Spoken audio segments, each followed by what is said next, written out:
महाकुंभ में बसंत पंचमी के मौके पर आखिरी अमृत स्नान हुआ और इस दौरान नागा साधु पूरी तरह से आकर्षण का केंद्र बने रहे। श्रद्धालुओं की भारी भीड़ त्रिवेणी संगम पर उमड़ पड़ी और हर किसी की नजर इन अनोखे साधुओं पर थी।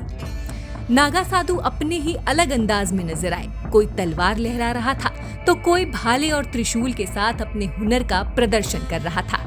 इस बार के महाकुंभ को खास बनाने में इन नागा साधुओं की परंपराओं और उनकी अनोखी गतिविधियों का बड़ा योगदान रहा है। इस आयोजन से लोगों को ये भी जानने को मिला कि वास्तव में ये मेला सिर्फ धार्मिक स्नान तक सीमित नहीं रहता, बल्कि आस्था, परंपरा और जीवन का एक शानदार संगम होता है, जहां हर कोई अपनी श्रद्धा और ऊर्जा के साथ शामिल होता है। बसंत पंचमी के दिन अमृत स्नान के लिए अलग अलग अखाड़ों ने शानदार शोभा यात्राएं निकाली।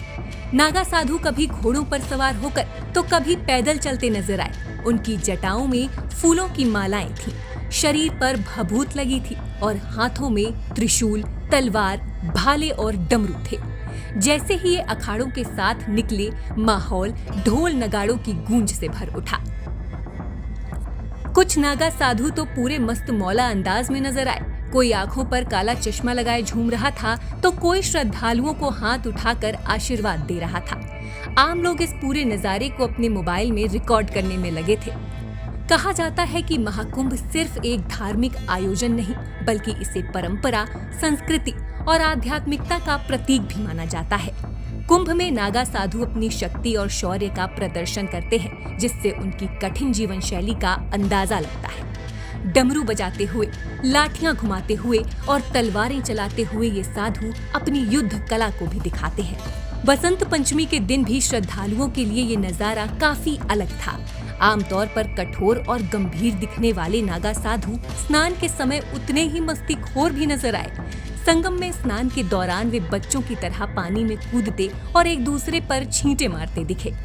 महाकुंभ में सिर्फ पुरुष नागा साधु ही नहीं, बल्कि महिला नागा सन्यासिनियां भी बड़ी संख्या में नजर आई। कहा जाता है कि ये भी पुरुषों की तरह ही कठिन तपस्या करती हैं। हालांकि ये गेरुआ रंग के सिले कपड़े पहनती हैं और पूरी तरह योग और साधना में लीन रहती हैं। नागा साधु बनने के लिए इन्हें भी अपने परिवार और सामाजिक जीवन से पूरी तरह नाता तोड़ना पड़ता है। इस पूरे आयोजन में नागा साधुओं ने अपने अनोखे अंदाज और व्यवहार से ये संदेश दिया कि महाकुंभ सिर्फ एक धार्मिक अनुष्ठान नहीं, बल्कि आध्यात्मिक और प्राकृतिक मिलन का सबसे बड़ा उत्सव है।